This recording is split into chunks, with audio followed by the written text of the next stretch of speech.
কেন করেছিলেন? আমি কি বিসিএস পরীক্ষার ক্যান্ডিডেট যে উত্তর না দিতে পারলেই ফেল? না, আমরা এক বন্ধু তখন আমাকে বলছিল যে একটা অচেনা মেয়ে। ও আচ্ছা, তাই? আপনার বন্ধু বলল তাই আপনার মস্তিষ্কে এই কথা ঢুকলো? তবে হাসান ভাই, আপনি কি জানেন আপনার না কবির পাশাপাশি দার্শনিকতা আপনি প্র্যাকটিস করতে পারেন। ওইটাই আমার টার্গেট, দার্শনিক হাসান আরিফ। তুই ঠিক আছিস তো? হ্যাঁ, ওরা তো তোকে... কিচ্ছু হয়নি মা, বরং তোমার ছেলে একটা বাল্যবিবাহ ঠেকিয়ে দিয়েছে। আমি কিন্তু এখানে তোমাদের বাঁচানোর দায়িত্ব নিয়ে বসে নেই।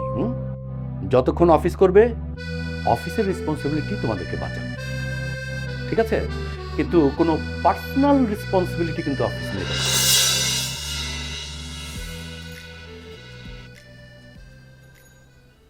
ববিতা, হাই ববিতা, এই কই রে? আমার তো ক্ষুধা লাগছে, আমার খাওয়ানটা দে।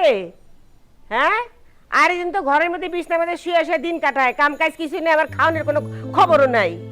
মা, আপনাকে তো সকালে খাবার দিয়েছি, আবার যদি খেতে হয় দেব। সকালে খাইছে কি হয়েছে? আমার একটু একটু করে খাওন, আমার পেটে থাকে, ক্ষুধা লাগে না আমার? খালা, আজকে আমার একটু তাড়াতাড়ি বাড়িতে যাওয়া লাগবে, একটু কাম আছে। ওই যে শুরু হয়ে গেল, আইতে নাইতে শুরু হয়ে গেছে, বাড়িতে কাম আছে, বেশিদিন বেশিক্ষণ থাকতে পারবো না। এগুলো তোমাদের খাইছো তো, এগুলো তোমাদের। 3 বাড়িতে কাম করি, পরিবারে তো সময় দিতে পারি না। আচ্ছা ঠিক আছে, তোমরা কাজ শেষ করে চলে যাও। এই কি কয়? তো মাথায় উঠবো তো, পর্দা নামাইতে পারবো না। এগুলো খাইছো তো এগুলি। 2 দিন পরে পরে এই কাম না, এই কাম আছে, আমি জামু গিয়া, ছুটি দেন, যা সামনে থেকে। বউ শোনো, অনেকদিন না সজনে ডাটা দিয়ে না চিংড়ি মাছ দেখাই না, আচ্ছা একটু পাক করে দাও না। চিংড়ি মাছটা আপনাকে দেওয়া যাবে না মা, ডাক্তার নিষেধ করেছে। ও, আমার যেটা খাইতে মন চায় সেটাই খাইতে না করে দেখ। এটা আপনার অ্যালার্জি মা। ও, যা খাবো তাই অ্যালার্জি? আমি খাই নাই কোনোদিন। আর তোমরা যেটা খাবা সেটাই ঠিক আছে, আমি খাইলি দোষ? ঠিক আছে, যাও, খাবো না। মা, আপনার যদি এতই খারাপ লাগে, মনিকে তো বলেছেন আপনি দেশে যাবেন, তাহলে চলে যান। ওখানে তো ছেলের বউ ছেলে আপনাকে দেখলো না, পাঠিয়ে দিল তো ঢাকা শহরে। আমি কই থাকবো না, এটা আমার ইচ্ছা। এখন তোমাদের কাছে বুদ্ধি পরামর্শ নিয়ে থাকবো নাকি? কই থাকবো না থাকবো, সবসময় দূর দূর সার সার করো। দে আমাকে বেটি। ফ্ল্যাটে ফ্ল্যাটে টাইলসে মোড়ানো ঘরের ভিতরে খসে পড়ছে তারা, খসে পড়ছে এই জীবনের রঙিন পলেস তারা। সেই ঘরে তুমি বাস করেছ আজো, মহাজীবন ভাত কাপড়ে সাজো,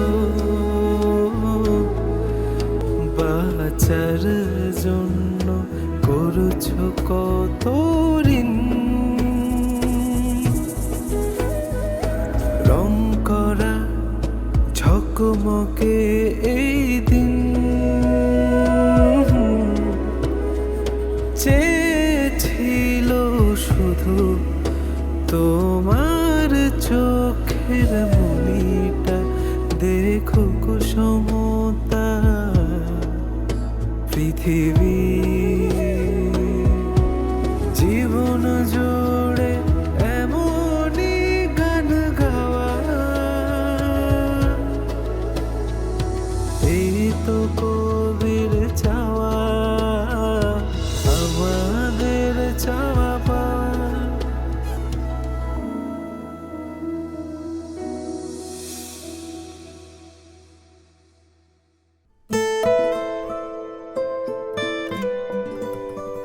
এটা কত পিস আছে রে? Order this. আরে কবি সাহেব, অফিস টাইমে হঠাৎ ক্যাফে এলি তুই? কফি খাবো, সঙ্গী পাচ্ছিলাম না, তাই চলে আসলাম। কবির কি সঙ্গীর অভাব হয়? কি বুঝাস আমারে? হ্যাঁ, এই 2টা কফি রেডি করতো। এই তোর উদ্দেশ্য কি কফি নাকি অন্য কিছু? চাকরিটা আর ভালো লাগতেছে না রে বন্ধু, ভাবতেছি ছেড়ে দেবো। এই যে কিপ গোয়িং, আগাইতে থাকবো। কেন চাকরি ছাড়বি কেন? এই শাসক দ্বারা প্রজাদের শোষণ, এই পুরো প্রক্রিয়াটাই না আর ভাল লাগতেছে না। তো নিজের রাজা ভাব, প্রজা ভাবিস না, তোর ভাব থেকেও না করছে। এই রাজা প্রজা ভাবাভাবির মধ্যেই আমি নাই, ভাবছি সবকিছু ছেড়ে হিমালয়ে চলে যাব। গুড, আমার এটা নিস না, কারণ আমি চলে গেলে বিজনেস কেটা দেখবো। চিন্তা করিস না, হিমালয়ের একদম চূড়ায় তোর নক্ষত্রের একটা ব্রাঞ্চ করে দেবো। পারস তুই। একটু আগে ঢাকায় ফিরলাম। সাহেব কবির কি আমার কথা মনে আছে? কবি সাহেব এখন নিরুদ্দেশ, ঠিকানাবিহীন। এই মেয়েদার গলা মনে হচ্ছে ঢাকা আসছে নাকি? হুম, তো তুই ওর বয়স দিলি কেন? তোর না দেখা করার কথা ওর সাথে? প্রেম গাঢ় করতেছি বন্ধু। মানে ও চাঁদ, সামলে রেখো জোছনাকে, কারো নজর লাগতে পারে, মেঘেদের উড়ো চিঠি উড়েও তো আসতে পারে। ও চাঁদ, সামলে রেখো জোছনাকে। এই কিরে, ব্যাখ্যা দিয়ে গেলি না? প্রেমের কোনো ব্যাখ্যা হয় না রে বন্ধু, ভাবতে থাক। এই নে পানি।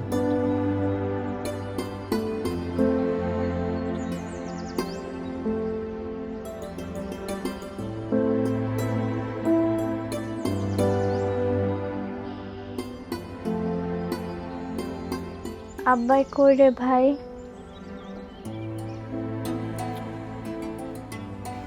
আব্বা তো ডাক্তারের কাছে গেছে। আব্বার অনেক মন খারাপ, সারা রাত তোর পাশে বসে ছিল, অনেক কান্না করছে। তোর কিছু হইলে আমরা কই যাইতাম? ওই লোকটা কি চলে গেছে? কোন লোকটা? যে আমার বাঁচাইলো। ও ওই লোকটা তো কালকেই চলে গেছে, আর তার জন্যই তোর বিয়া বন্ধ হইল। আর ওদের পুলিশ ধইরা নিয়ে গেছে, আর না হইলে আজকে তুই এবারে বউ হইতি। রনি, রনি, আমার আম্মা উঠছে। বহ বহ। ও আব্বা, আপনি কি আমার উপর রাগ করে আছেন? আমি আসলে বুঝতে পারি নাই, ভুল করে ফেলাইছি, আমার আপনি মাফ করে দেন। মাগো, আমি কি তোমার উপর রাগ করে থাকতে পারি মা? রাগ করিনি। তাহলে কি হয়েছে আব্বা? তাহলে তোমার মনটা তো খারাপ কা আব্বা? বাপরে, নানান রকম ঝামেলা একটার পর একটা লাগিয়ে গেছে, ঝামেলা থেকে বাইরে হতে পারতেছি না। ওই যে যৌতুকের টাকাটা এখন তারা ফেরত দিতে চায় না। আমার বড় বেচা, জমি বেচা, এতগুলো টাকা, এই টাকা না পাইলে তো আমি পথে বসে যাবো বাপ। আব্বা, হ্যাঁ, ওই পুলিশ অফিসারের সাথে কথা বললে হয় না? উনি তো তোমার সাইডে দিছিল, সে তো তোমার সিনে, তোমার কথা শুনবো। হ্যাঁ গো, আমার তো সাইডে দিছিল ওই যে সাহেবের লেগা। আচ্ছা, তাও তুমি একবার ফোনে কথা কয়ে দেখো ভাই, তোর কাছে ফোন নাম্বারটা আছে না? হ্যাঁ আব্বা, তুমি একটাবার ফোন দিয়ে দেখতে পারো, আইতেও পারে আব্বা। আচ্ছা দেখ মনে ফোন দিই। দেখ মনে না আব্বা, তুমি এখনই ফোন দাও। আব্বা তুমি এখনই একবার ফোন করে দাও।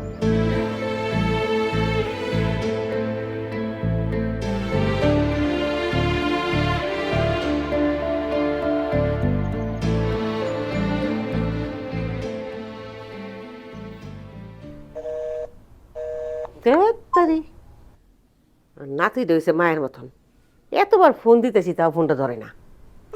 ভাইজান তো এই সময় অফিসে থাকে, এখন ফোন দিয়ে বিরক্ত করতেছেন কেন? আই তুই চুপ কর, তোর তো জ্ঞান দিতে হইব না, নিজের কাজ নিজে কর। করতেছি তো। মনে ওর মা শিখাই দিছে আমার ফোন না ধরতে।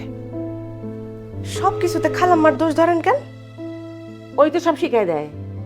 আমার ফোনটা বয়স করছিল, এখন আমার নাতিটারে আবার ওর মতন করে বানাইতেছে, কিন্তু এটা তো আমি হইতে দিব না। পুরুষ যত আজইরা বাচ্চা। আর কি কস? আস্তে কস কেন, জোরে ক, আমার বদনাম করস?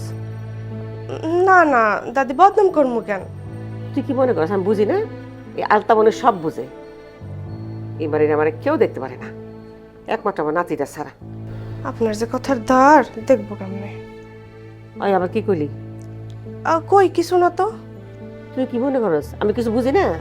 এই আলতা বোনে সবই বুঝে। আমার বাপ মায় খামা খামার নাম আলতা বোনে রাখে নাই।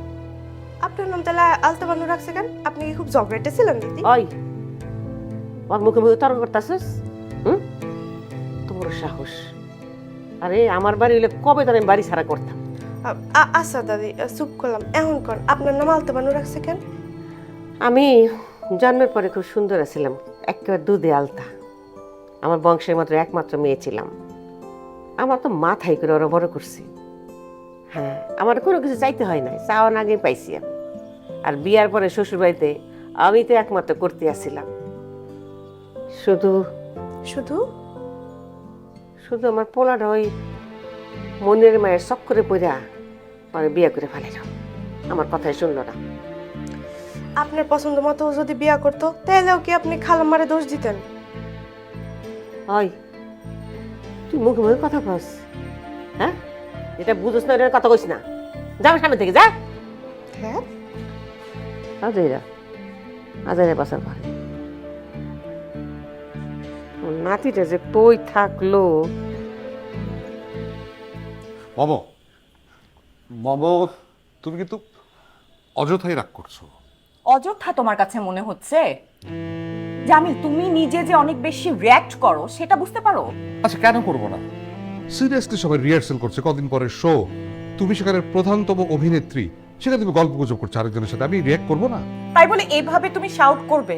তুমি রীতিমতো আমাকে ডিসঅনার করেছো। আচ্ছা, okay, I am sorry for that. You are not sorry. মানে আমার যদি একটা বিপদ হতো, মানে ধরো আমার একটা অ্যাক্সিডেন্টই হয়ে গেল, তখন তোমার মনে হতো কি যে ওকে ঠিক আছে, ও মারা যাক, আমার শো করে আগে মারা যাক। মানে এখন ও মারা গেছে, আমার শো এর কি হবে, রিপ্লেসমেন্ট কি হবে? তুমি সব সময় তোমার থিয়েটারের কথাই আগে ভাবতে, আমার কথা না। একজন থিয়েটার কর্মীর এই ভাবনাটাই কি স্বাভাবিক না? ওয়াও, জামিল, তুমি ভুলে যাচ্ছ আমি একজন মানুষ। আমারও রক্ত মাংসের শরীর, আমারও মন আছে, আমার একটা সত্তা আছে জামিল। কেবলমাত্র একজন থিয়েটার কর্মী না আমি। ওকে, আমি স্বীকার করছি আমি ওভার রিঅ্যাক্ট করেছি and I am really sorry for that. But তুমি কিন্তু একটা কথা ভুলে গেছো। কি? আজ আমাদের কোথায় যাওয়ার কথা? কোথায়? কবি হাসান আরিফকে ইনভাইট করতে যাওয়ার কথা ভুলে গেছো?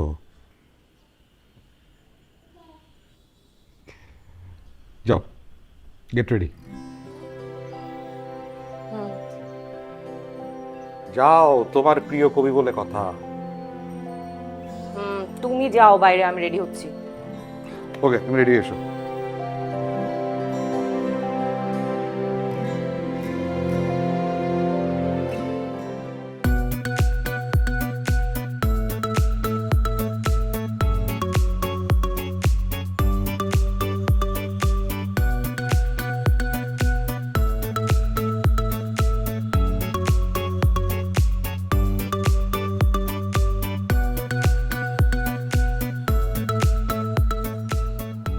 ইফতি, মেয়েটাকে দেখছস? আরে আসেনি রে এখনো। কি বলিস? বাড়ি থেকে এক সপ্তাহ পর ফিরলো মেধা। আজই ভার্সিটিতে আসবে বলে মনে হচ্ছে না। আমার তো আর কোনো ক্লাসও নাই, একটা ফ্যামিলি প্রোগ্রাম ছিল, ওর জন্যই তো আমি আজকে ভার্সিটিতে আসলাম। তা না হলে আমি কি আসতাম নাকি? দেখ, হয়তো বা বয়ফ্রেন্ডের সাথে কোথাও ঘুরতে গেছে। কি বলিস? আমাকে তো বললো আসবে। মেধার বয়ফ্রেন্ড কে রে? তোরা চিনিস? আমার সাথে তো আজ পর্যন্ত দেখাই হলো না। তুই তো সারা জীবন আনলাকি। কেন, তুই জানোস না ভার্সিটির 90% ছেলেরাই তো মেয়েদের বয়ফ্রেন্ড, আই মিন মেয়েদেরকে পছন্দ করে। দেখোস না মেয়েদের আসার সাথে সাথে সব বোকা ছেলেরা কেমন হা করে তাকায় থাকে। আরে ধাত, আসার যত সব ফাজলামি কথাবার্তা। স্টাইলিশ স্মার্ট বড় লোকের একমাত্র ছেলে হচ্ছে আমাদের রূপক ভাই।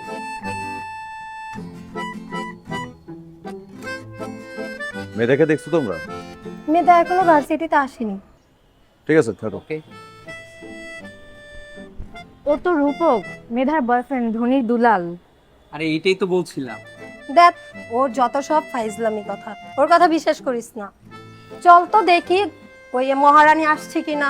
ঠিক চল আছে, ক্যান্টিনের দিকে যাই, আরে। চল।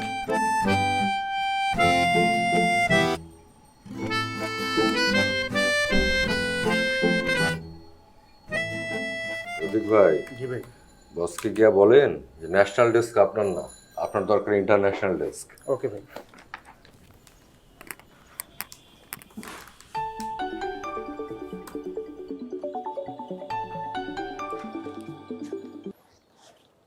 হ্যালো। হ্যালো, হাসান আরিফ বলছেন? হ্যাঁ বলছি। আপনার সাথে ওই আপনার রিপোর্টিং এর বিষয়ে একটু কথা ছিল। হুম।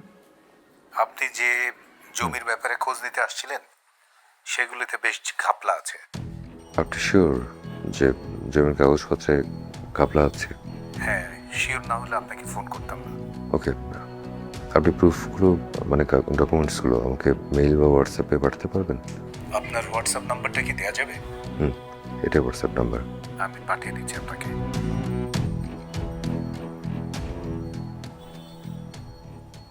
আসসালামু আলাইকুম। ওয়ালাইকুম আসসালাম। স্যার কাকে করছেন? হাসান আরিফ সাহেব কি আছেন? জি, উনি অফিসে আছেন ভিতরে। আপনার বসুন, আমি ডেকে দিচ্ছি। Thank you.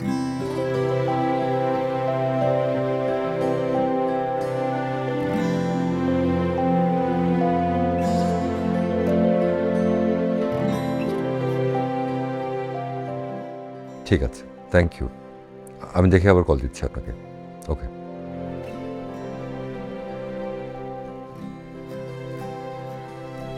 স্যার, আপনার দুজন গেস্ট আসছে, ওয়েটিং রুমে অপেক্ষা করছে আপনার জন্য।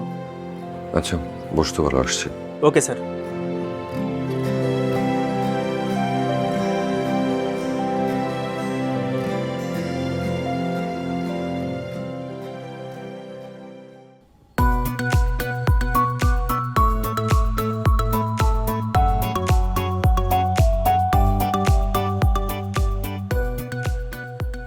কি অবস্থা? এই তো ভালো। এই কি অবস্থা? জাস্ট ওরে বাবা, এক সপ্তাহ পর আপনার দেখা। হ্যাঁ, কইছিলেন এতদিন? চাঁদ দেরিতে উঠলেও এর আবেদন এতটুকুও কমে না, বরং আরো বাড়ে। বাহ, খুব ভালো বলছো তো। এটা আমার কথা না, এটা একজন কবি বলেছে। হইছে এটা। Let's go. কোথায়? মাত্র ইউনিভার্সিটিতে আসলাম। আপনি এক সপ্তাহ পর আসছেন, বুঝছেন? চলো চলো চলো। দেখ, এটা ঠিক না।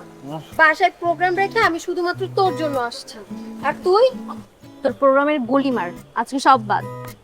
আর তুমি আমাদের রেখে ওনার সাথে ডেটে যাবা, তাই না? আরে কি মাথা খারাপ? ডেট কি আবার? আর তুমি এভাবে হাসতেছো কেন? না মানে এমনি। আচ্ছা, আমরা কখন যাচ্ছি? পরশু। পরশু? তাহলে পরশু ফিক্সড? ওকে ওকে। চল। ওকে ওকে, বাই বাই। ঠিক আছে, বাই। আমি না একটা জিনিস বুঝতে পারছি না মেধারা, রূপক তোর বয়ফ্রেন্ড না?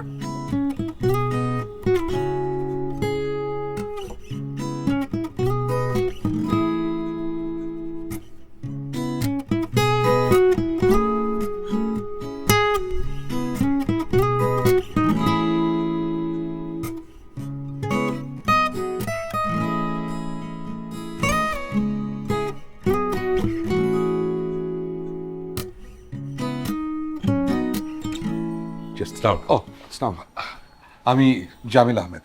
আমি হাসান আরিফ।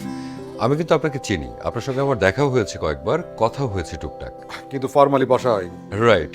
আপনি তো বিখ্যাত মানুষ, আপনাকে সবাই চেনে, দেশ সেরা থিয়েটার সংগঠক। আচ্ছা, পরিচয় করে দিচ্ছি, মম আহমেদ। আমরা একসাথে থিয়েটার করি। মমো আহমেদ, আবৃত্তিকার মমো আহমেদ। জি আপনার সঙ্গে বোধহয় আমার ফোনে কথা হয়েছিল। জি জি। বসুন না please please. Thank you. Anyway, mom ও হচ্ছে আপনার ক্রেজি রিডার, আই মিন একনিষ্ঠ ভক্ত। মানে আমি যেটা ফিল করি, ও আপনার কবিতা আবৃত্তি করলে কবিতা যেন নতুন করে প্রাণ ফিরে পায়। আরে না, তেমন কিছু না। তাহলে তো আপনার কণ্ঠে কবিতা আবৃত্তি শুনতেই হয়। এক্স্যাক্টলি, সেই জন্য আমরা এসেছি। আমাদের থিয়েটারের একটা ওপেনিং শো আছে, আমরা খুব করে চাইছি আপনি সেখানে স্পেশাল গেস্ট হিসেবে থাকবেন, সাথে ওর আবৃত্তিটা শোনা হয়ে গেল। আপনি যদি আমন্ত্রণ গ্রহণ করেন তাহলে আমরা আপনার কাছে কৃতজ্ঞ থাকব। থ্যাংক ইউ ভেরি মাচ, সাদরে গ্রহণ করলাম। শুধু থ্যাঙ্কস দিলে হবে না, মমর হয়ে আমি আপনাকে রিকোয়েস্ট করছি, একদিন আমার অফিসে আসুন, জমিয়ে আড্ডা এবং চা হবে। নিশ্চয়ই আসবো। আপনার সঙ্গে কথা বলে খুব ভালো লাগলো। আপনারাও কিন্তু চা খেয়ে যাবেন। আজকে না, কারণ ওপেনিং শো তো সামনে, বেশ কিছু কাজ বাকি রয়ে গেছে, সেগুলো সারতে হবে। আজ তাহলে ওঠো, দেখা হবে। হ্যাঁ, ভালো থাকবে। এই সরি সরি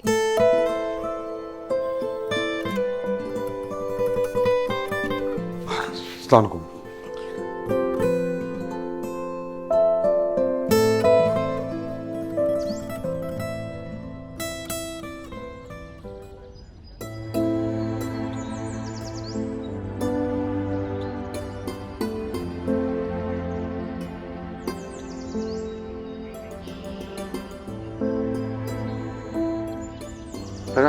এই থামো থামো থামো থামো, বাবাজান ধর দি, মা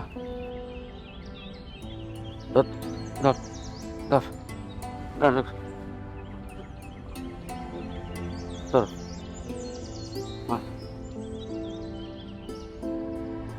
চাচা, মিষ্টি শরীর এখন কেমন?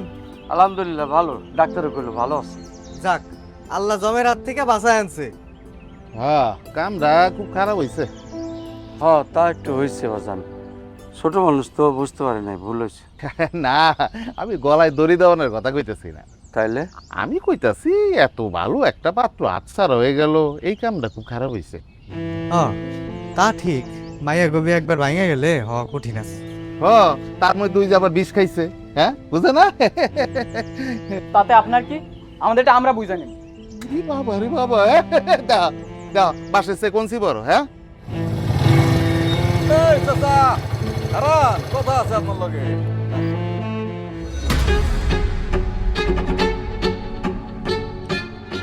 কি ভাবছিলেন থানায় আপনার করে ছেড়ে দিব আর আমার করে আটকা রাখবো নাকি? আমগো কি লোকজন নাই? আরে বাবা, সেদিনই কথা, সেদিন তো শেষ হয়ে গেছে, আজ আবার কি? যাও। আরে শেষ হইলো কোন জায়গায়? আপনার মাইয়ার লগে তো বিয়েটাই হইলো না। কেউ কি আছেন? কেউ কি শুনতে পাচ্ছেন তার পায়ের আওয়াজ? এই ছেলেটা কি ফিরছে? মনি? না, মনি তো এখন না না, দাদু ভাইয়ের কথা বলতেছি না, আমার ছেলে রাজীব, ও কি ফিরছে?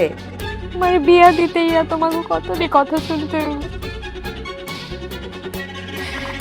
গ্রামের মানুষের কাছে আমার লেগে তোমাকে খালি কথা শোনা লাগে। আচ্ছা খালা, দাদি কি সবসময় এরকমই? বিয়ের পর আমি দুই একদিন তাকে দেখেছি। উত্তর থেকে দক্ষিণে বয়ে হাওয়া, সবার জন্য বইবে সমান ভাবে।